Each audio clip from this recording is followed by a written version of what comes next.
Esta conferencia comenzará a grabarse. Good afternoon. On behalf of our institution, the Spanish Association of Professional Geologists, we welcome Dr. Martin Williams, who is the Chief Technical Advisor in the field of Mining Geochemistry for Piteau Associates. We've been having a sort of webinars with Piteau, which is related with the management in mine water environment and also geochemistry, environmentally effects and all that. We're glad to have here today Dr. Martin Williams with us and also Eduardo Piñana, who's been quite gladly offering us all the knowledge and all their expertise in these peculiar matters, which is the mining processes. Well, thank you very much, Martin and Eduardo. So the floor is yours, Eduardo, when you want.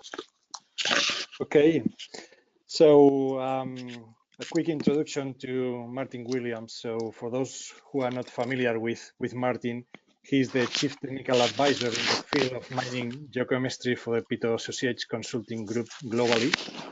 He has more than 30 years of practical experience in water quality aspects of mine water management, gained in more than 40 countries across Europe, Africa, Australia, Asia, and the Americas. Also, Martin is an international recognized expert in mining environmental geochemistry with extensive experience in the fields of acid rock drainage, prediction, management and control, waste rock and tailings management, geochemical modeling, mine water balance and water quality modeling. Also, water treatment engineering and geochemical aspects of mine closure.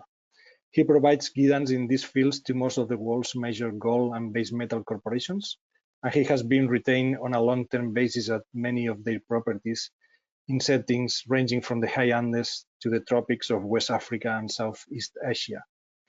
Martin sits as a mine water management and closure expert on review boards for several major mines, and he has also worked as a long-term consultant to multilateral agencies such as the World Bank and numerous national regulatory authorities. So Martin will present today the latest webinar of Piteu's technical series that present in the ICOC. So that refers to the one of the introduction to the mining geochemistry and mine water quality management. So we think is our latest technical webinar and one of the most important things to water management in mining industries. So if you are happy with that, Martin, please go ahead with the presentation. So sorry for only one latest question. If some of you need or want to ask some question in Spanish, Martin understand and speak very well Spanish, so he can address that questions at the end of the presentation in Spanish. So don't be shy with that. So thanks, Martin, and go ahead. Thank you very much, Eduardo, and thank you, Carlos, for those words of introduction, and good afternoon to everybody. I am going to be very lazy today and make the presentation in English, but as Eduardo said, any questions I will hopefully be able to take in Spanish. So feel free to ask questions in Spanish when we get to question time. I'll switch off my video for the time being. So this afternoon, I'm going to be talking about mining geochemistry, and it's really in the environmental geochemistry of mining and mineral deposits and the manner in which that relates to mine water quality. I'm going to go through some general principles and then talk about some strategies for management to optimize mine water quality. So, presentation outline. Firstly, just a slide on why we care about mine water quality. Why is it important? And then some theory really on what are the basic controls of mine water chemistry.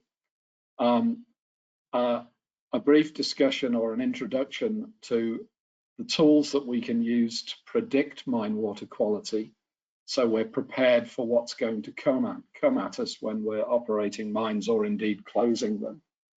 And then the strategies that we can use for optimizing mine water quality.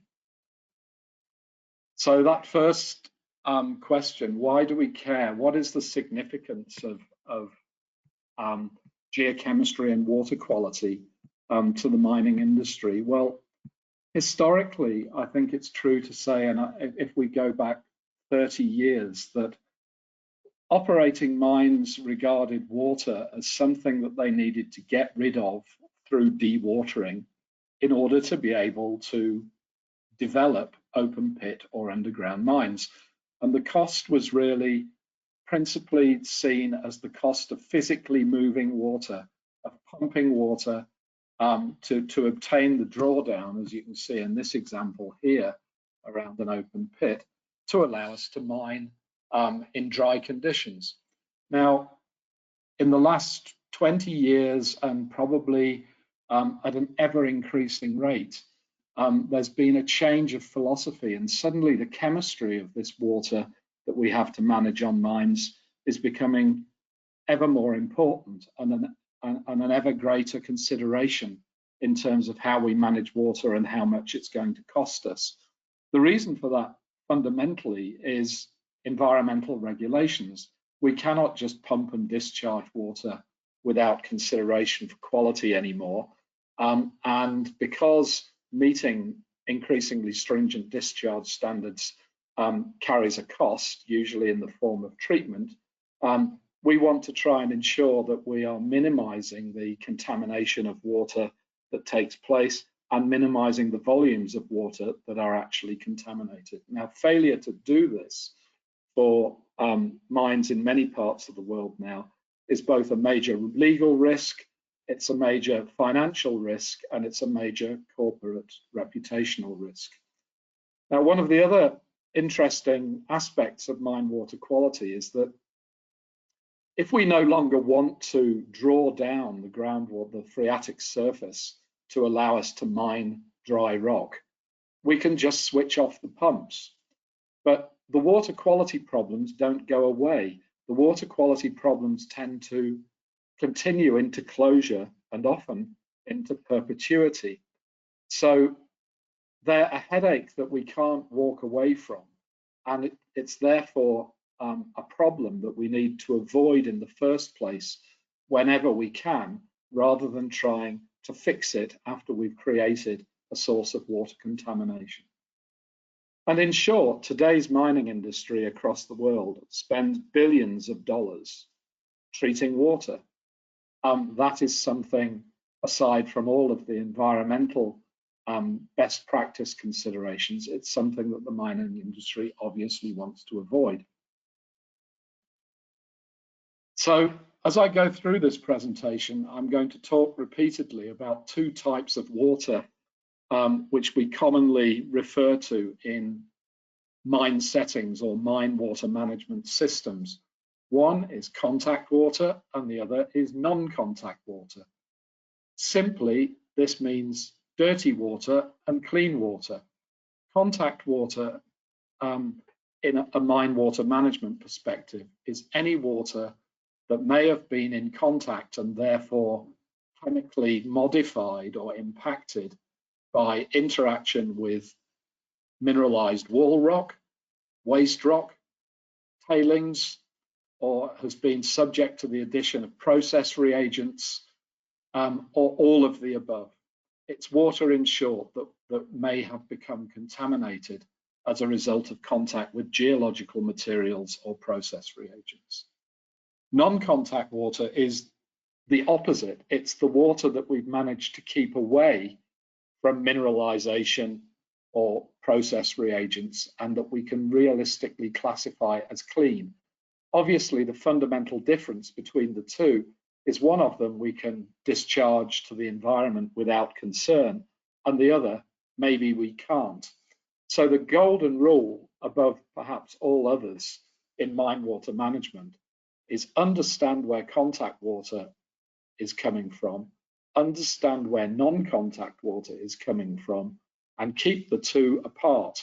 Otherwise, we find ourselves in a position where we have large volumes of moderately contaminated water to deal with, instead of perhaps a very small volume of more concentrated or more highly contaminated water.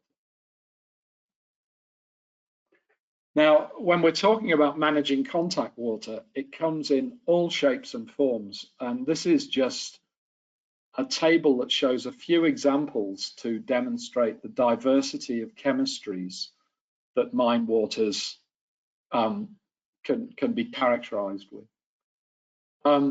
I've used intentionally a lot of very old data sets here, and several of the mines that are on this list are closed.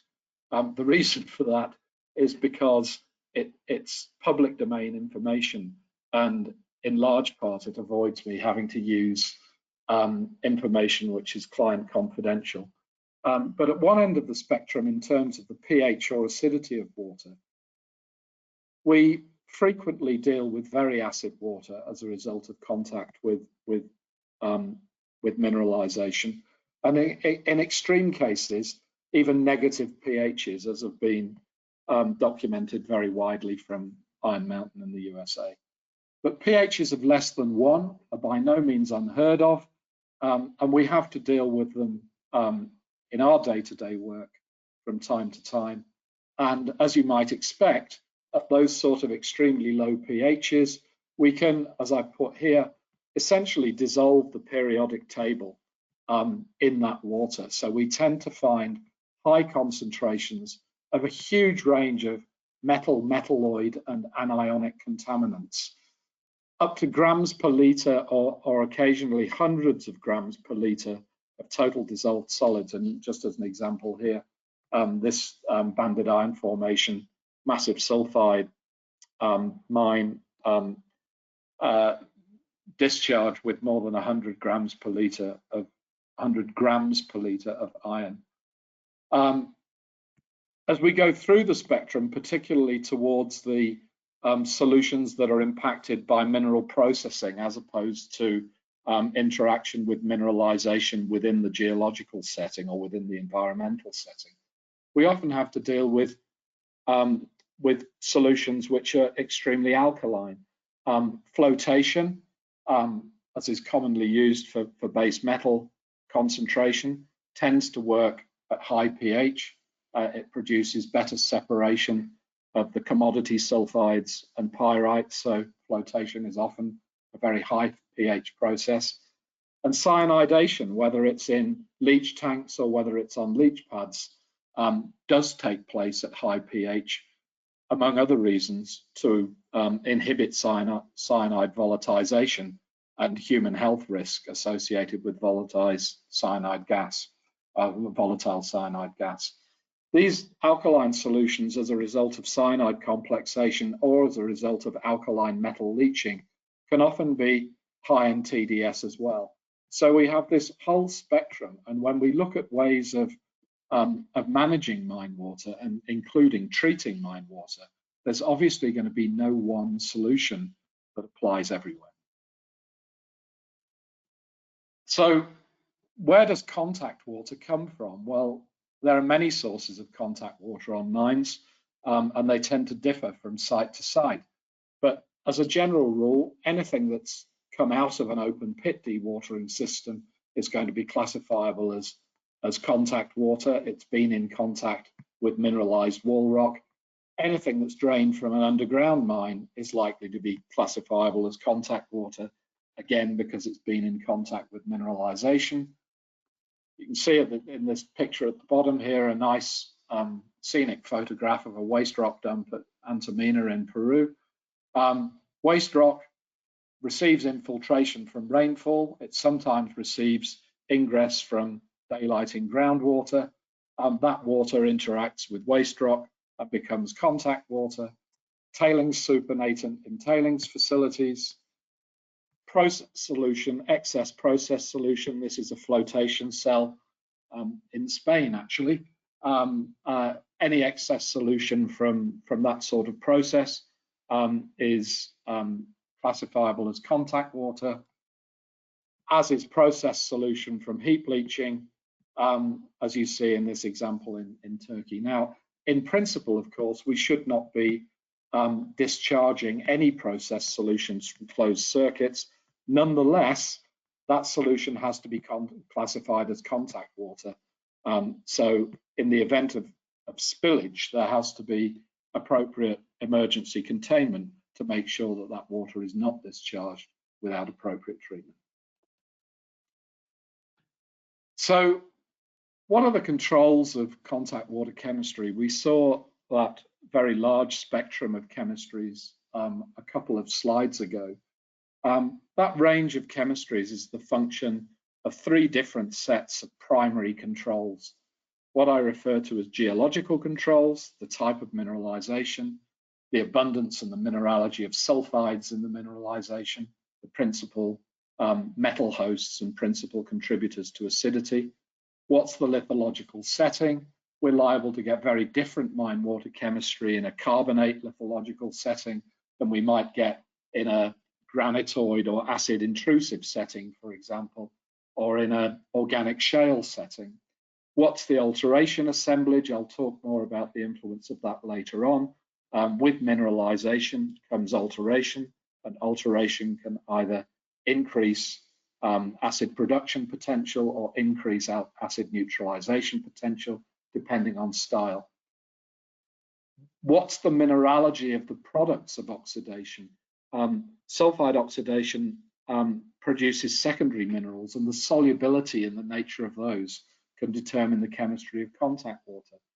What are the hydrogeological conditions? How much fracturing is there in zones of mineralization? How much flow is actually in contact with the mineralized assemblage? And related to that, what's the permeability and the structure of a mineral deposit? These things all influence mine water chemistry. And then we have non-geological controls, and the simplest one is climate. There are many examples in regions of the world, such as northern Chile and southern Peru, where huge tonnages, huge volumes of theoretically acid-generating sulfidic material are stored as waste in the surface environment, and they generate no hazard or no risk at all. Why? Because there's never interaction with water, or extremely rarely is there interaction with water, because it's an ultra-arid setting. That is very different from the risk associated with putting the same kind of sulfidic material out in storage in the surface environment in a humid tropical setting where leaching and interaction with water will be a daily occurrence. And then there are what I call management-driven controls. There are a number of things that we can do to create better or worse quality contact water. What's the mining method that we use? How much water are we introducing to mineralized wall rock as a consequence of the mining method that we adopt? What's the metallurgical process? Are we heap leaching in the surface environment? Are we vat leaching in a very controlled setting? Huge differences to the volumes of water that we generate and the concentrations of solutes in that water. Now I'm going to go through a few slides on the basic geochemical controls of mine water chemistry, but a lot of this is material that you can read in a textbook, so I won't dwell on it. And if anyone is interested in further detail, I can direct you to probably a library full of relevant information. All I want to say at this stage is that mine water chemistry is controlled by a huge range of reactions, and we need to have some general understanding of these reactions in order to be able to effectively manage reactive material, such as sulfidic waste rock, in a way that minimizes water quality degradation. Perhaps the obvious process that all of us will recognize when we're thinking about mine water chemistry is the oxidation of sulfides. But there are a range of other reactions that, subsequent to the oxidation of sulfides, might influence the extent to which metals that are mobilized by sulfide oxidation remain in solution. Hydrolysis, precipitation, sorption, complexation, these chemical processes all influence the aqueous chemistry of water, and put simply, the proportion of a solute loading that actually stays in solution as opposed to being precipitated as a solid product. Of all of these reactions, sulfide oxidation is really the reaction that drives mine water chemistry. Why? Because sulfide oxidation is the principal process by which the pH of mine water is depressed. In other words, the process by which we acidify mine water. And as we acidify mine water, metal solubility tends to increase. Those metals are mobilized by the oxidation of the very same sulfides that produce acid. So sulfide oxidation is both the source of mobile metals, many of which are of environmental concern or regulatory concern, and it's the source of the production of the acidity that helps to make those metals soluble. So inevitably, a few words about the acid rock drainage or acid generation process. For many of us, I think we need not to worry too much about the process geochemistry, and just have an appreciation that if we expose sulfides, such as pyrite in this instance, to oxygen and water, that reaction in a very simplistic form creates ferric hydroxide and sulfuric acid. It's convenient perhaps for some to look at the process at that level and just think of the reaction of sulfides, in this case pyrite, oxygen and water, producing a solid phase ferric hydroxide or ferrihydrite product and sulfuric acid. However, that simplistic understanding doesn't allow us to determine how fast the process is going to take place, how acute the acidity that will be produced will be, and where the pH endpoint for mine water is going to lie. If we're interested in predicting those factors, we need to understand the process a little bit more. And in fact, that simplistic reaction really consists of a sequence of reactions. Each one drives the rate at which the next step occurs. Very simply, when we oxidize an iron bisulfide, pyrite, pyrrhotite, marcasite, that initial oxidation process on reaction with oxygen oxidizes two discrete components of the pyrite, the ferrous iron and the sulfide sulfur. Now, because of the slow kinetics of ferrous iron oxidation, we often liberate, well, the process does liberate ferrous iron, and some of that ferrous iron is maintained in ferrous form, in Fe2 form, temporarily, while it adjusts to essentially its new redox condition and oxidizes to ferric. Now, the presence temporarily of that ferrous iron drives the subsequent stages of the sulfide oxidation reaction. The process of pyrite oxidation by oxygen therefore does create some acidity. It creates 4 protons or 2 protons per mole, or 4 protons in this 2 mole reaction that I've shown here. But it's actually the production of the ferrous iron, as we'll see in a moment, that is most critical to producing acid rock drainage. Why? Because that ferrous iron then becomes the reactant in a whole sequence of reactions that produce a much higher flux of acid into the water, or protons into the water. The first one is just hydrolysis of the ferrous iron, which produces some acidity. The second, and more importantly, is the oxidation of that iron to Fe3. And once we have a flux of Fe3, instead of oxygen driving the reaction of sulfide oxidation, we can use the ferric ion as the oxidant for oxidation of further pyrite, and that reaction is the reaction that creates the concentrated flux of protons that produces acid rock drainage. So unlike the reaction with oxygen that I illustrated a moment ago, which produces 2 protons per mole, we're now producing up to 16 protons per mole of pyrite oxidized.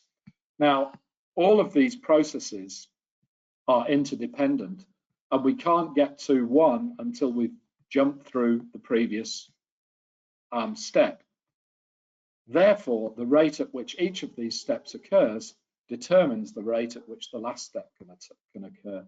In simple terms, the more reactive ferric ion we can generate, the faster we can continue the process of oxidizing sulfides such as pyrite. As a consequence of that sort of sequential process, it's very common for mine water evolution and the acidification of mine water to be described in terms of stages 1 to 4. And in simple terms, at stage 1, when we're oxidizing sulfides on reaction with atmospheric oxygen, the acidity produced is relatively modest, and carbonates and other buffers can hold the pH up. So we tend to see some loss of pH, some reduction of pH, but nothing acute. Stage 1 sulfide oxidation tends to give us pHs of down to about 5 in mine water.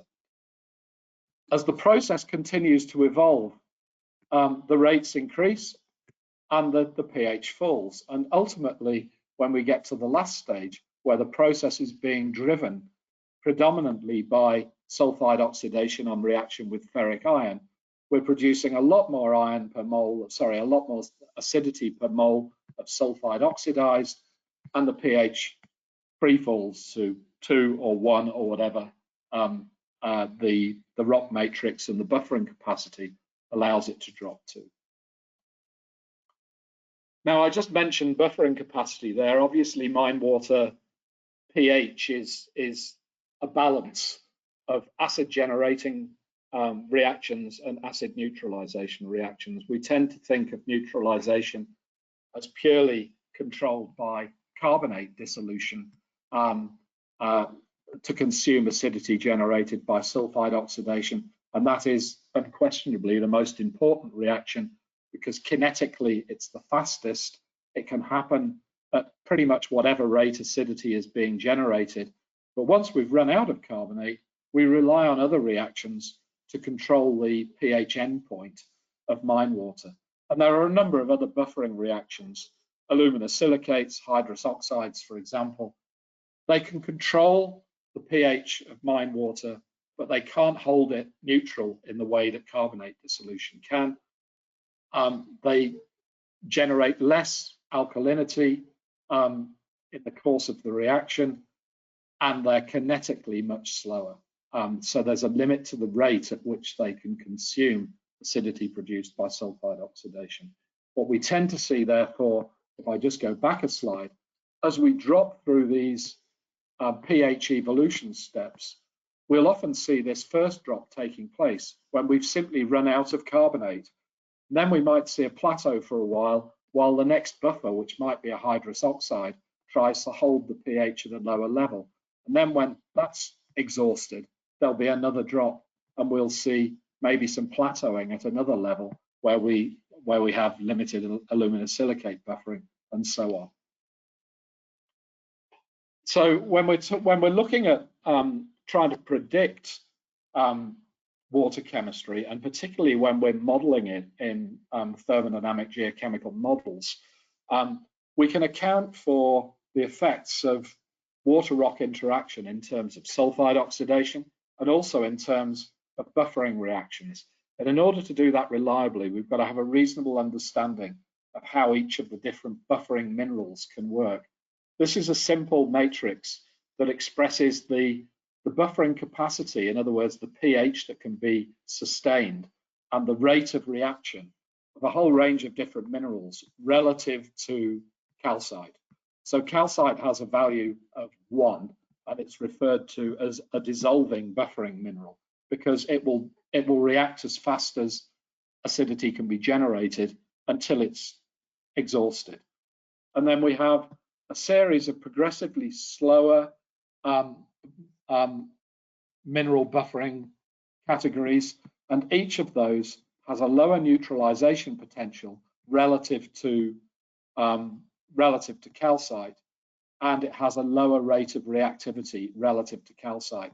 So by the time we get down to some of these slow buffering minerals, their rate of reactivity is 2 orders of magnitude lower than the rate of calcite dissolution. And that, coupled with the low buffering range which can be sustained by those minerals, obviously exerts a limit on how much we can hold the pH of mine water up. So, having got an understanding of sulfide oxidation mechanisms and acid consumption mechanisms, many of which, if not all of which, relate to mineralogy in one way or another, it's unsurprising that we should be able to look at mineral deposits, we should be able to look at the style of mineralization and alteration and predict pretty quickly whether or not it's a material that's going to produce extremely poor quality contact water or relatively benign contact water. And just a few words about alteration. Alteration in many mineral deposits is zoned. We might see relatively intense argillic or advanced argillic alteration in the core of mineralization, and with increasing distance, we'll see a grading to potassic and propylitic alteration and ultimately fresh rock. Each one of these alteration assemblages exerts a characteristic change on the mineralogy of the primary host rock. So advanced argillic alteration tends to be generated by the circulation of acid hydrothermal solutions through the primary rock. It leaches away the alumina silicates, it turns them to clays, it replaces them with vuggy silica and with hypogene sulfates such as alunite. Effectively, what that does is destroy any neutralization potential that the primary rock may have had. Meanwhile, usually depositing sulfides plus hypogene sulfates, all of which are acid generating on reaction with water. So where we have argillic to advanced argillic alteration, all other things being equal, we can expect that sort of material to produce very poor quality contact water. At the other end of the spectrum, propylitic alteration tends to be characterized by the deposition of or alteration to produce chlorite, epidote, and calcite. The net effect on that on neutralization potential can often be to increase it. It's actually increasing the buffering capacity of primary rock in many instances, and the effect on net acid production in terms of sulfidation is often modest. So, from understanding the nature of alteration, we can often start to predict what sort of contact water chemistry may be produced as a result of water-rock interaction. In terms of mineralization, styles of mineralization, there is a very strong relationship between mineral deposit type and mine water chemistry. And this graph at the bottom here is just, it's very old. It's something that I did 20 years ago, plotting the pH versus the sum of dissolved metals, copper, zinc, cadmium, lead, aluminium in this instance, for different mineral deposits around the world classified by type. So the high sulfidation epithermal deposits, the ones that are characterized by the argillic and advanced argillic alteration, they tend to produce systematically low pH water with high concentrations of metals. Volcanogenic massive sulfides, unsurprisingly from the name, a lot of sulfide, a lot of argillic alteration, tend to produce very acid, very high pH water. Porphyries sit not far off that, these two fields. Porphyry deposits tend to have halos around them, which are very high in pyrite, and obviously because of the nature of porphyry mineralization, it tends to be predominantly an intrusive rock. Modest primary host rock neutralization capacity, and post-mineralization and alteration, it generates a lot of acid. At the other end of the spectrum, the sort of carbonate-hosted mineral deposits tend to produce neutral to alkaline pHs and correspondingly lower levels of dissolved metals in mine water. It's fairly predictable stuff, and what I would say is that any economic geologist who can recognize different styles of alteration and mineralization for purposes of economic analysis can use exactly the same information to predict what mine water chemistry is likely to look like following water rock interaction. So generally, how do we predict mine water chemistry? And I'm now starting to talk very often about mineral deposits that have not yet been mined. We need to understand what the risks and impacts of mining will be and what sort of water quality we're going to generate, so we can put in place the necessary impact analysis and mitigation planning. We do this sort of predictive analysis for a large number of new mining projects because regulatory authorities around the world, as much as anything else, expect this sort of predictive work to be done. And there is a quite standard sequence of steps that we go through to predict mine water quality.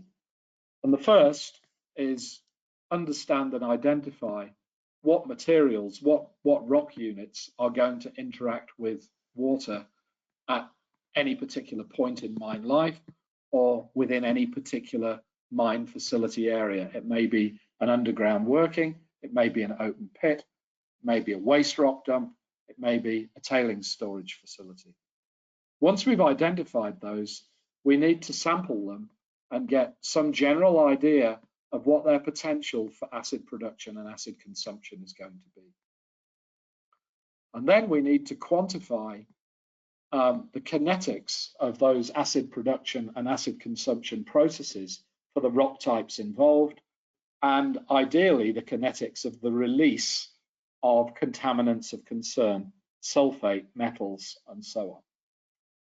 Once we've got that information, if we can conceptualize how the interactions between rock and water are going to take place, we can use that as the basis for a numerical model. And it's the numerical modeling of those water-rock interactions, often at the scale of an open pit or a waste rock facility, that we use to predict mine water chemistry. So how do we get that information? Well, for new mineral deposits that are yet to be mined, generally we get that information by sampling exploration drill core. If we're trying to characterize a material which has already been mined and exposed, we can sample it in situ in the field, but drill core tends to be where most of the samples come from for this sort of work. And the key to the sampling process itself is to ensure that materials that are going to interact with water in any mine facility are sampled in a manner that's proportionate to their importance within exposed wall rock or within the rock mass that's going to be stored in a waste rock dump. And in order to get that information, we tend to analyzed geological block models. This is a block model that's been sliced through to show the geological makeup of an open pit shell, a future open pit shell, and you can see the exploration drill holes superimposed on that. We can select drill holes that intersect each unit of the geology to make sure that we get representative samples. Or for a facility such as a waste rock dump, we often have a mine production schedule that tells us by year through mine life what percentages or what tonnages of different rock types are going to be extracted and stored as waste on a facility, so we can build a sort of compositional model by year and then characterize the materials that will be deposited year on year as the facility evolves. The screening, the second step in that 5-step process that I showed a couple of slides ago, the screening tends to be undertaken using some very standardized industry techniques. They're quick and cheap and easy. One is acid-base accounting. We assay or analyze the sulfide sulfur content of a sample, and we use that based on the stoichiometry of pyrite oxidation to calculate how much acid could potentially or theoretically be generated if all that pyrite were to be oxidized. And then we do a determination of the carbonate neutralization potential based on the carbonate abundance of the material. And we do a calculation of the acid production versus the acid consumption estimates and determine whether the net value is negative or positive, in other words, acid generating or acid consuming. The second method that tends to be standard practice is a thing referred to as a net acid generation test. The net acid generation test involves taking a pulverized rock sample, adding peroxide, hydrogen peroxide, which forces the oxidation of any sulfide. And as that oxidation takes place, any carbonate in the sample will dissolve to try and buffer the acidity being produced. When that reaction has taken place, we measure the pH of the sample slurry, and that's referred to as the nag pH. If it's high, we can assume that the carbonate has won the battle and there was more carbonate to neutralize acid than there was acid to be generated. If the pH is low and the threshold that's generally used is 4.5, then the conclusion would be that more acid has been generated than carbonate was present to neutralize that acidity, so the material is classified as net acid generating. When we take ABA indices and nag pHs together, we can plot them like this. This is the neutralization potential ratio, which is the ratio of acid production versus acid consumption capacity derived from an acid-base account, and this is the nag pH. So everything that plots up here with a positive neutralization potential and a high nag pH, we would classify as non-acid generating. Anything that plots down here with a low nag pH and a negative neutralization potential ratio, we would classify as acid generating. But the more important stuff for prediction comes from kinetic testing, where we are essentially leaching under controlled or measured conditions a sample of rock by eluting water through natural rainfall irrigation or through artificial irrigation over a sustained period of time and measuring the leachate as it evolves chemically over time. We can do these tests at a whole range of scales, from laboratory humidity cell tests to barrels or tanks or cribs of rock in the field. In the case of these field tests, they generally are open to rainfall. We measure the solution volumes that are coming through these columns of rock. We sample the solution and we run systematic analysis every week or every month or whatever rate we can. Now you can see from some of the leachates that are in these barrels here that there's some acid water being generated. The interesting thing to us is not so much if, it's when and what magnitude. And the graph on the right here just shows a simple example. This is where At the start of a test, the pH is holding up quite nicely for, let's say, 20 weeks. And at this point, probably we're running out of carbonate. We have dissolved all the carbonate. The pH starts to drop in response to ongoing acid production. And as the pH drops, metal solubility increases, and we see, as in this instance, copper concentrations increasing.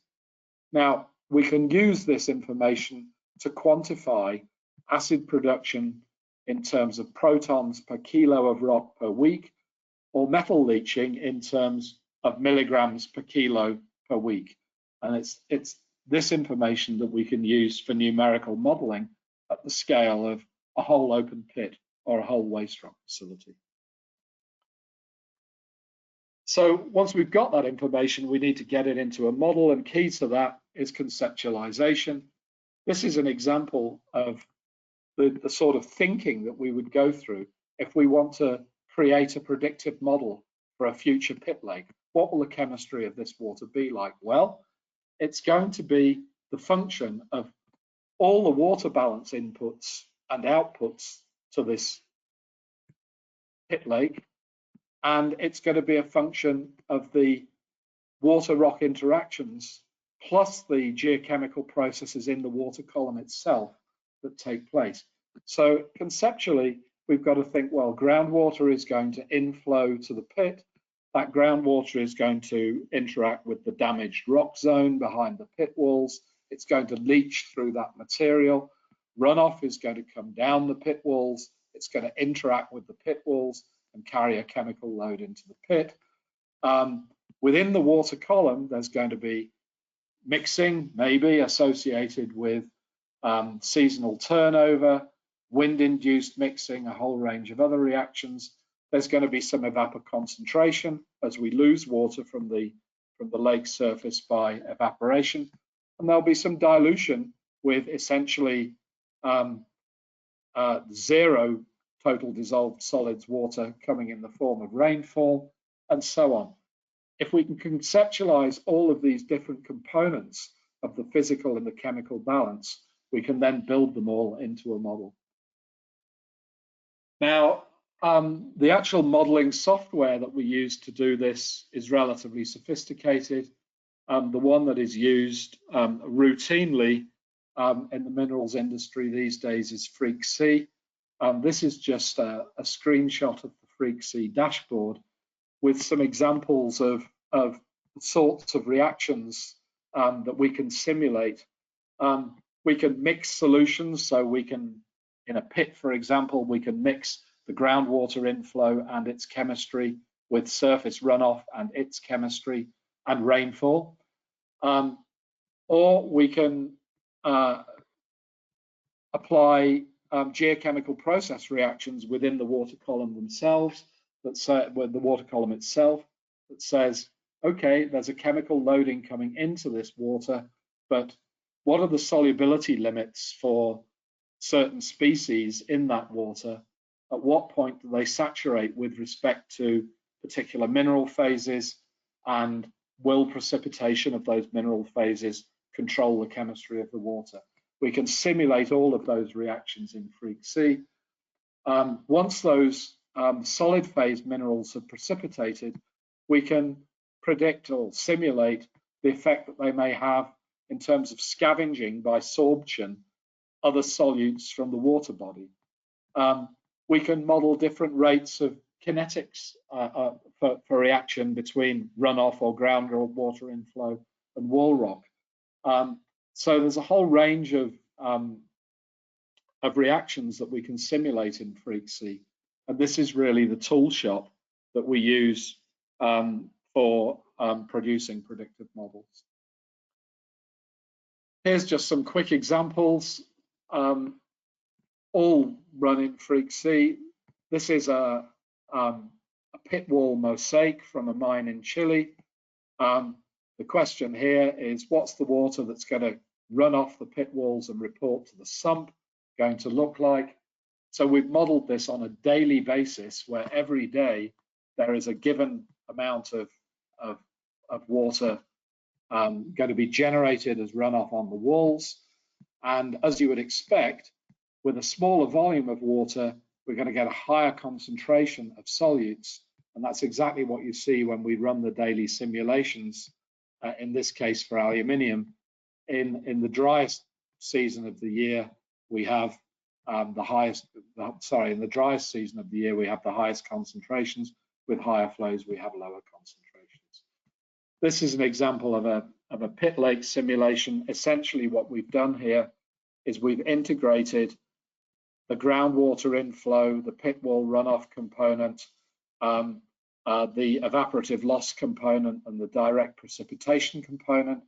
Each of those has a chemical loading that we've integrated in Freak-C, and then calculated what controls may be exerted by mineral precipitation reactions.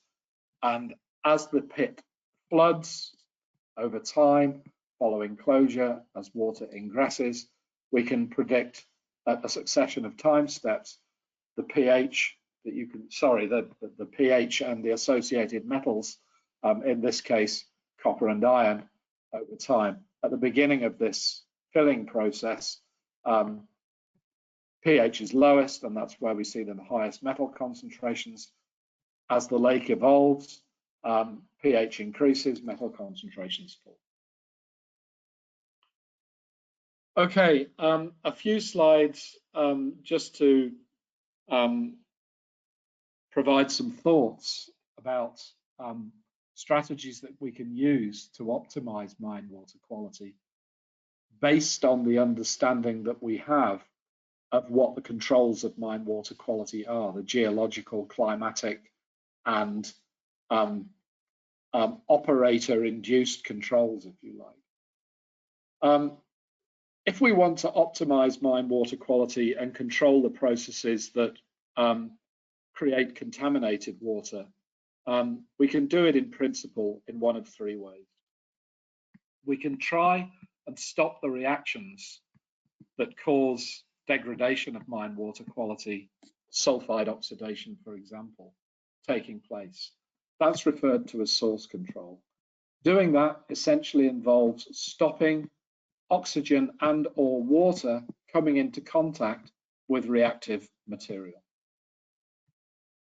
If source control can't be done, we can accept that there will be interaction of oxygen and water and reactive material, and that we're going to produce acid and we're going to liberate metals.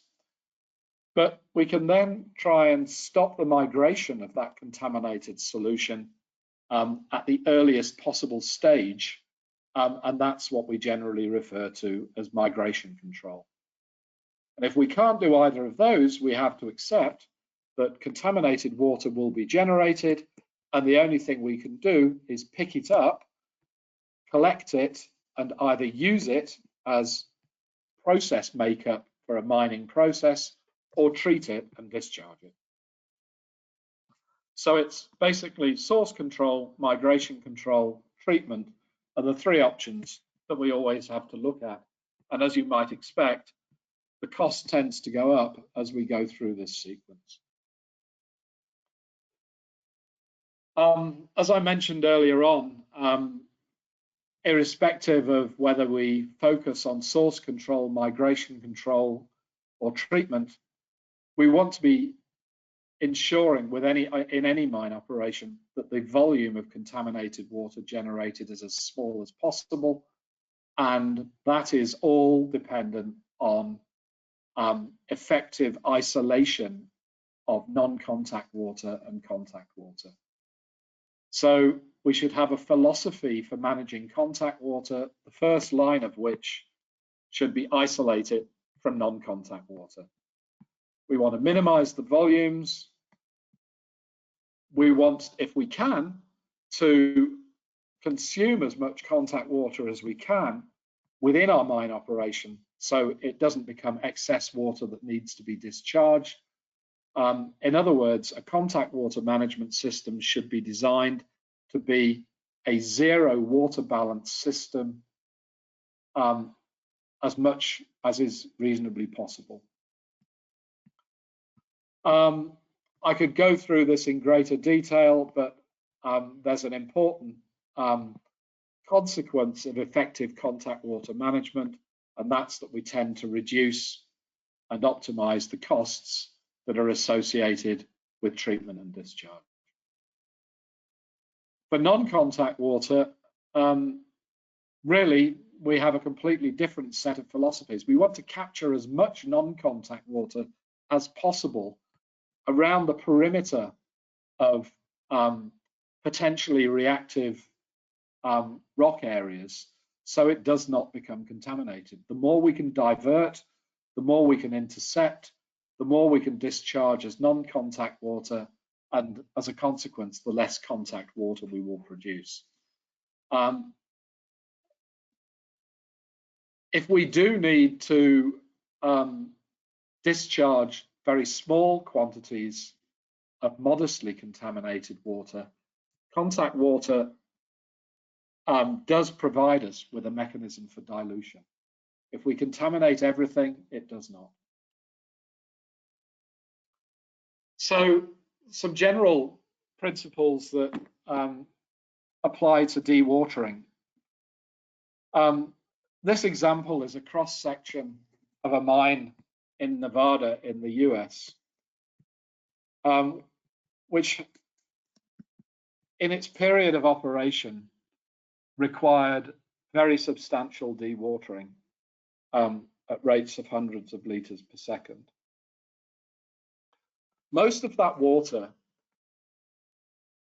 flowed towards the open pit in an alluvial aquifer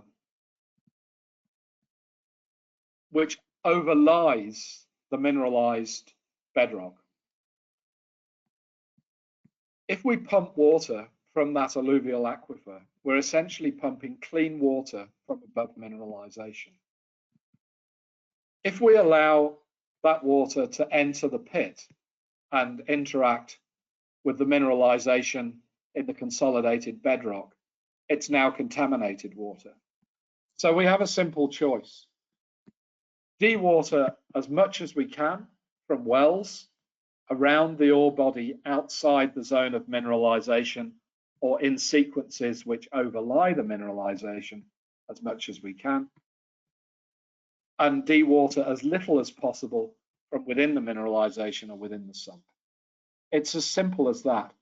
And a lot of dewatering system design is now being modified, not purely to obtain optimum dewatering efficiency or physical movement of water, but to get the best water chemistry. Just to provide a similar example using the same cross-section here, there is some benefit in completing deep dewatering wells all the way down into the bedrock aquifer in this example, because we can then use the same well to draw the phreatic surface down, perhaps all the way through mine life, to get us far enough down to be able to mine to our final mining depth.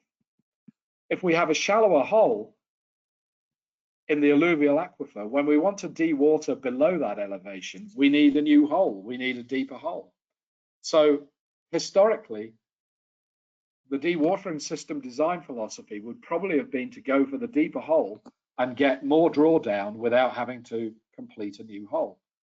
These days, people increasingly think twice about that if the water that comes from the deeper well is going to be more impacted by mineralization, and as a consequence, poor quality water that carries a high cost for management. There are some basic principles with surface water management around open pit mines as well, and it comes down to the same thing. If water gets into the lower elevations of open pits, it's going to be in contact with mineralization. There's a great example here from Central America. This is red water sitting in a pit sump with a pH of less than 2 and a sulfate concentration of 50,000 milligrams per litre. It's not nice water. If we can stop runoff from ever reaching the sump or the zone of mineralization that's exposed on open pit walls by diverting as much as we can around the pit rim, or catching as much as we can on channels around the upper benches, then we limit the interaction with mineralization and we improve the water quality. The value of an efficient, well-constructed surface water management system for open pits in terms of reducing water treatment burden can be enormous. We want to keep water off reactive rock. If it's impossible, we want to keep it in contact with reactive rock for the shortest possible time, catch it as high up as is possible on the upper benches. But there is a caveat to that.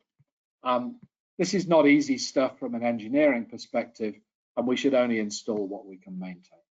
And an example of where that fails is very clear here. This is a diversion channel which is clearly not working. A further consideration that perhaps 20 years ago wouldn't have been taken seriously, but now is as a result of water quality, is which water we choose to consume in the ore process, in the ore processing system, and which water we choose to discharge. Here's a really simple example from a mine in West Africa, and this goes back maybe 10 years now. They first contacted us saying, we've got this water storage, raw water reservoir, which we can use for process makeup, but generally we just discharge to the environment. And we send all our pit water from multiple pits to this reservoir, except the water that we want to use for process makeup, as you can see on this diagram here. And they said, well, our sulfate concentration is just going up and up and up over time. And if it keeps going up, we are no longer going to be able to discharge water from this reservoir because we will not meet the 300 milligram per litre sulfate compliance threshold as existed 10 years ago. It's now 250. And we had a look at the way that the mine water management system was being operated. And the way it was being operated was that two pits, one producing high sulfate water and one producing low sulfate water, were being used in completely the wrong way. The low sulfate water was being used internally in the mine as process makeup, and the high sulfate water was going to the pond that discharged to the environment. And when we were asked to start to investigate this, the request was, could we provide some guidance for sulfate treatment, for water treatment to remove sulfate? And we took a look at this and said, well, how about just sending the low sulfate water to the raw water reservoir and using the high sulfate water from the pit that you're currently sending to the freshwater reservoir? And that's exactly what they did, and that was the effect. Within a year, the sulfate concentrations in the raw water reservoir started to go into reverse. They started to go down. There was no treatment required. It was just a case of using the water available on site in a more intelligent way and being selective based on water quality as to what's discharged to the environment. I'm getting towards the end now, and these slides really, they have some relevance to mine operations, but they're particularly relevant to closure. When we close mines, if we leave reactive wall rock or any reactive material exposed to the atmosphere, it will continue to generate poor quality contact water forever. We need to do something to try and minimize that and avoid long-term maintenance liability for water treatment and so on. One of the most effective in underground and open pit mines is inundation. If we flood exposed wall rock and permanently submerge it underwater, we inhibit oxygen availability and we shut down the sulfide oxidation process. We've done this very successfully in a number of mines. This is an old example from a mine in Peru. It's an epithermal silver deposit that's sitting underneath this mountain here. Geologically, the mountain is an epithermal system that's developed in tertiary volcanics and minor intrusives, and these volcanics are sitting on top of a very large, high-yield carbonate or dolomitic basement unit. The water during mine operations drained down as a result of local infiltration through this entire volcanic cap with its epithermal mineralization, and it actually discharged from a tunnel down at the 1,000 level here, completed in the dolomite. And it was discharging, I will show you now, at this pH when the whole system was being dewatered down to the 1,000 level for mining. When this was dewatered all the way down to here, the pH of water coming out of the 1,000 portal was 1.8, and the sulfate concentration was more than 11,000 milligrams per litre. So when this closed in 2002, we said, well, you can't flood all the mineralization, but let's flood as much as we can. So we put a plug in this 1,000 elevation portal, and very quickly we flooded the mine up to the 580 portal. And the water that was emerging at the 580 portal was pH 6.2. We still had some acid water locally infiltrating from above through the upper mineralization, but the very high flow in the in the dolomite aquifer was dominating the resurgent groundwater quality, and meanwhile all the sulfide mineralization in these lower elevations of the mine was essentially being flooded and no longer oxidizing.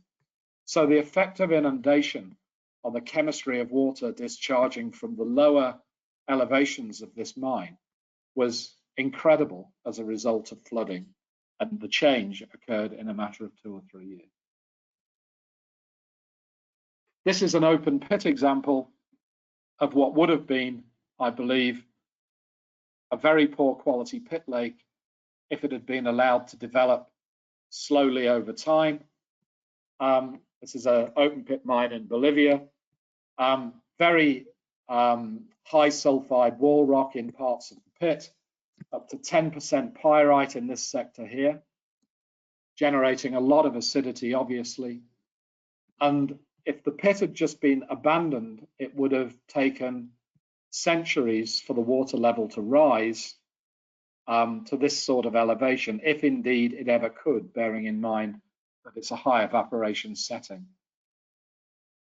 So rather than have a slowly developing, very poor quality pit lake fed by acid water coming from runoff from the exposed walls forever, the solution was to divert a river into the lake, into the pit, and flood it in a matter of 15 months. The 3 months is, I think, an exaggeration there. It was flooded nonetheless very quickly at an ingress of 25 cubic meters a second.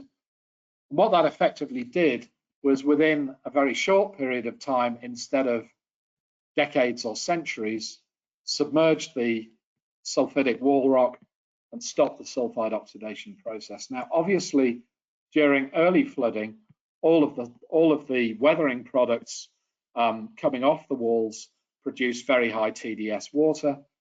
But what has happened over the last several years has been that the lake has maintained a stratification.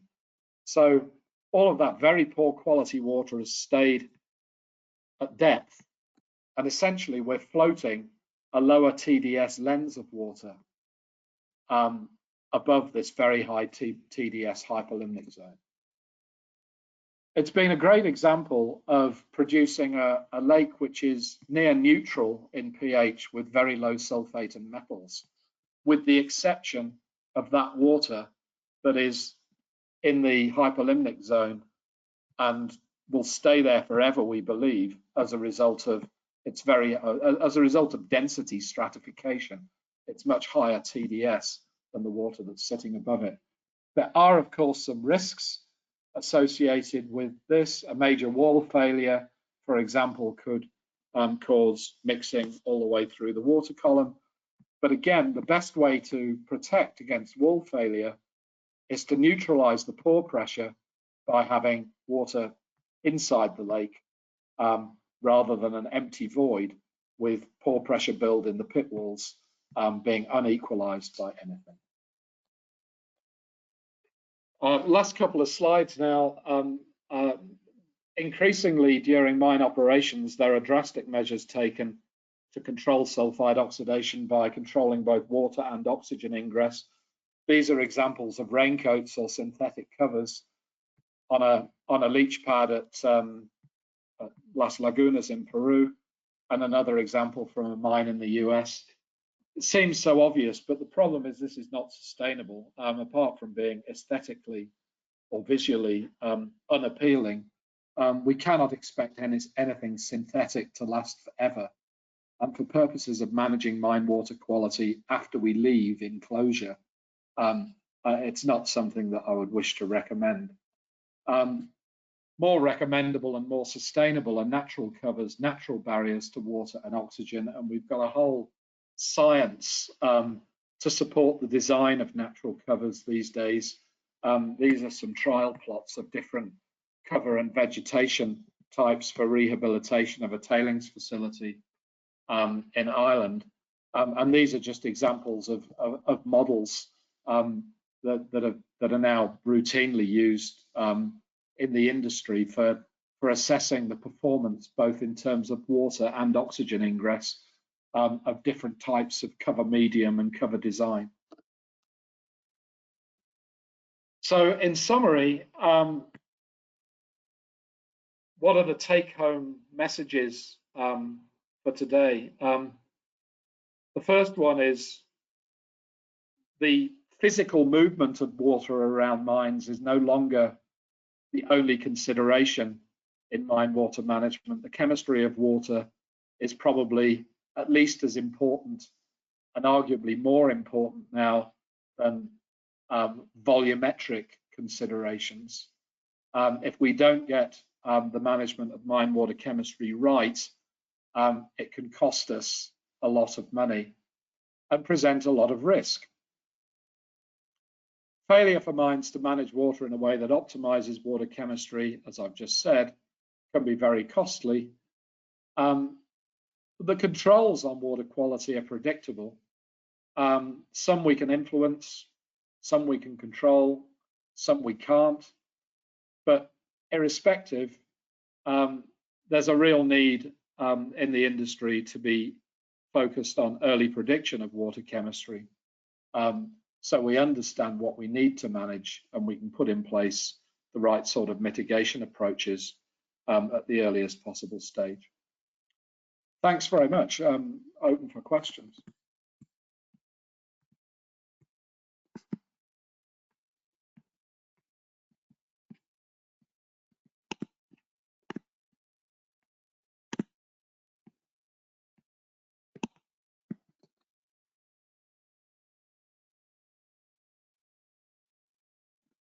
So thanks all to attend that. So now it's time to questions. So thanks, Martin, for this great presentation. So if you have any question, and also in Spanish, go ahead with in Spanish, and Martin will answer in Spanish also.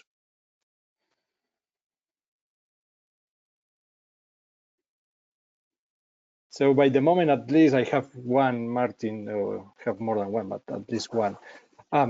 What are the most influential or relevant factors or parameters we need to consider scaling the kinetic test to a real facility scale as the pit of White Rock Dam? This is one of the relevant questions I have in my mind when I see some of the geochemical reports. Yeah, it's one of the most difficult aspects of modeling mine facilities in terms of their water quality. Ideally, we have a good understanding of the reactive surface area to mass of our test samples. So if we have a ton of rock in a test, we know that we've got 20 square meters of reactive surface area. We then need to scale that to the reactive surface area per ton of rock on a pit wall or in a waste dump, or it may be the reactive surface area per square meter of pit wall. That's where the complication arises, and the best way that we can do that is from rock fragmentation analysis, from blasting analyses, be it for an open pit or an underground mine, so we have an understanding of what the effective reactive surface areas of exposed wall material or waste rock will be. Without that, we have to default to textbook scaling factors. But with a good understanding of how rock's going to fracture when it's blasted and mined, we can usually come up with those numbers.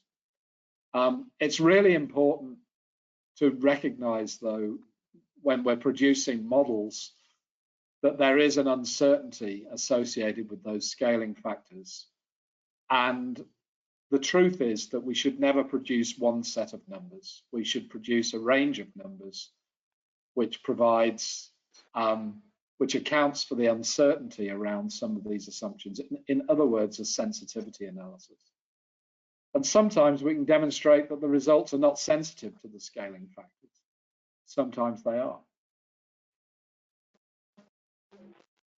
Thanks.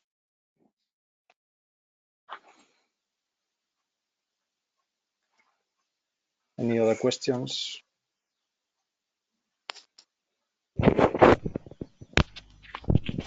Yeah, Martin, I have another question for you, which is related to the rare earth mining, and some people's been thinking is a toxic aftermath on the leaching ponds where they have to treat the minerals to obtain the element.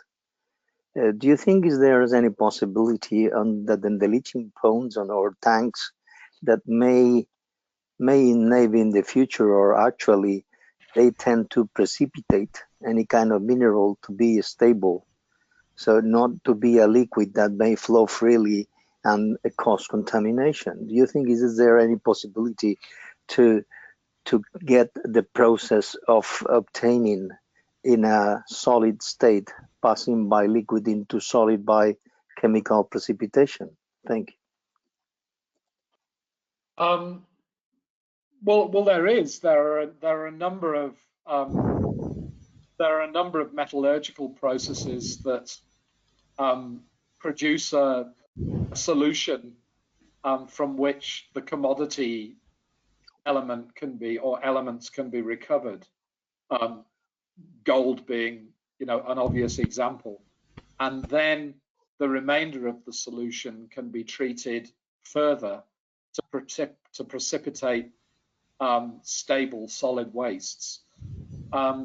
There's a good example that springs to mind is the process of pressure oxidation. When sulfide ores are subject to pressure oxidation, the product is a solid which contains little other than the gold and a bit of quartz, and that can then be taken off for secondary recovery of the gold. And the liquid contains everything else. It contains the iron and the sulfur and so on. And that liquid can, and often is, processed by precipitation to produce solid basic ferric sulfates and solid gypsum waste and so on. So the residual solution is low sulfur, low metals, and quite benign. But there is, historically, the processing of ores has obviously been focused on one thing and one thing alone, and that's to get the maximum recovery at the lowest cost. I think that's changing now, and the processing of ores, the methods that we use for processing are increasingly being developed to consider, well, what are the environmental problems and costs that we're going to have to deal with, and how do we minimize those? Because maybe it's worth sacrificing a little bit of recovery, or increasing the cost of recovery, but reducing the environmental liability and the water chemistry risk. Yeah, thank you very much. I was thinking about the rare earth possibilities we have in Ciudad Real in Spain, that probably we have a problem with the environmentalists, mainly related with the water waste, all the water processes involved in the mining process that may somehow not be accepted by the majority of the localities around it. Thank you very much. Thank you.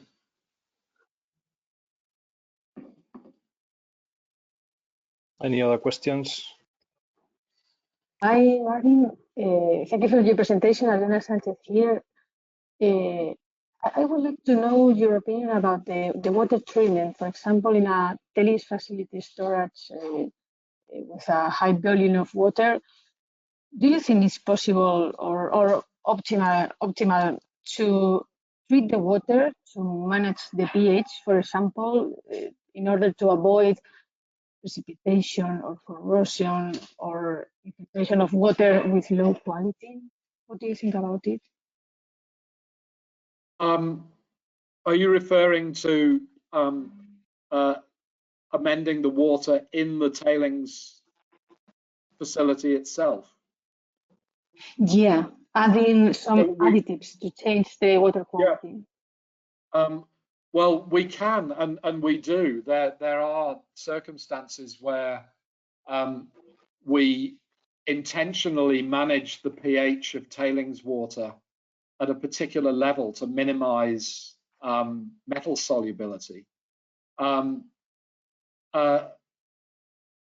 ultimately, tailings water is a problem if the water balance of a mine is positive and we cannot consume the water by reclaim. During mine operations, tailings water tends to be used in part as reclaim for further processing activity.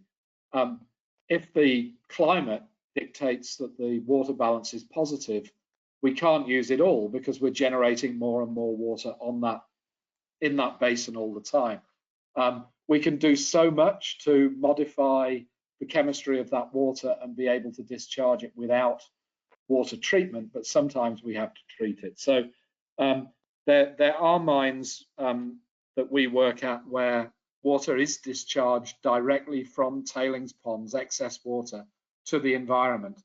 And we have a number of methods that we use to make sure that the pH of the pond and the solution chemistry is compliant with discharge requirements. But sometimes that just wouldn't be possible.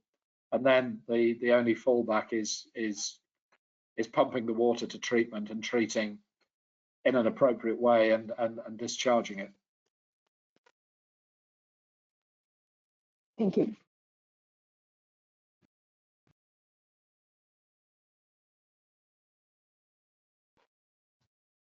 I have another one, Martin. So what is the most challenging type of IRD management project you have ever worked on?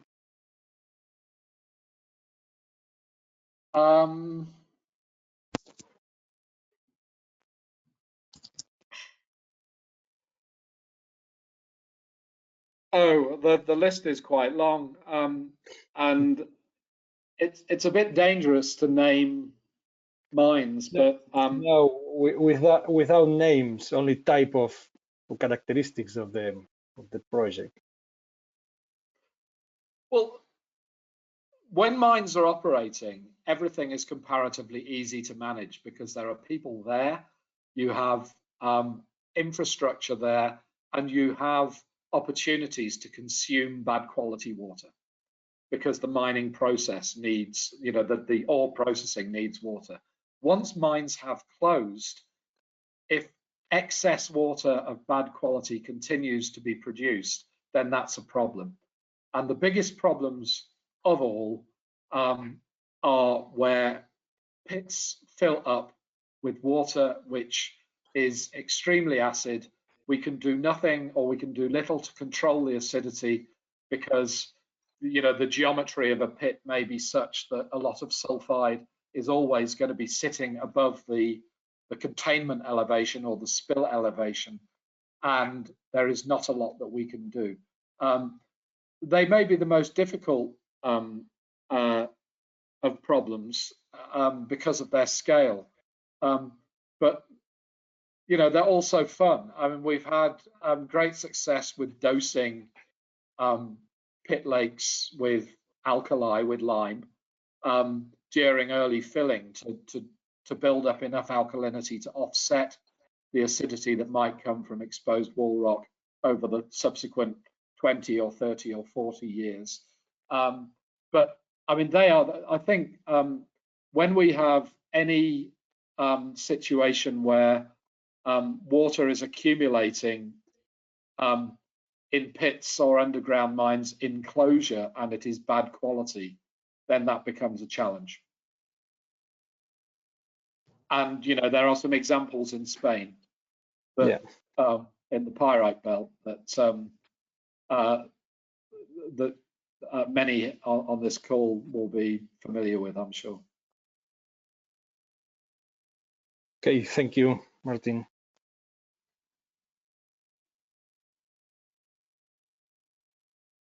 So if there is no other questions, we can finish here. So thank you very much, Martin. Carlos? No, thank you everybody for your time.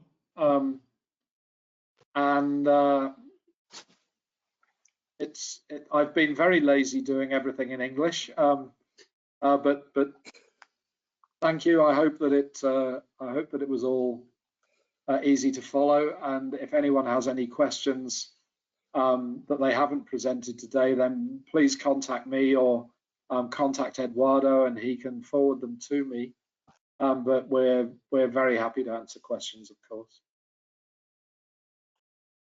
Yeah, may I take the opportunity to thank Dr. Martin Williams while giving us such a magnificent exposition of how to manage the water on the mining processes, also being environmentally concerned of what everything may happen if we are not taking care of what we're doing, especially.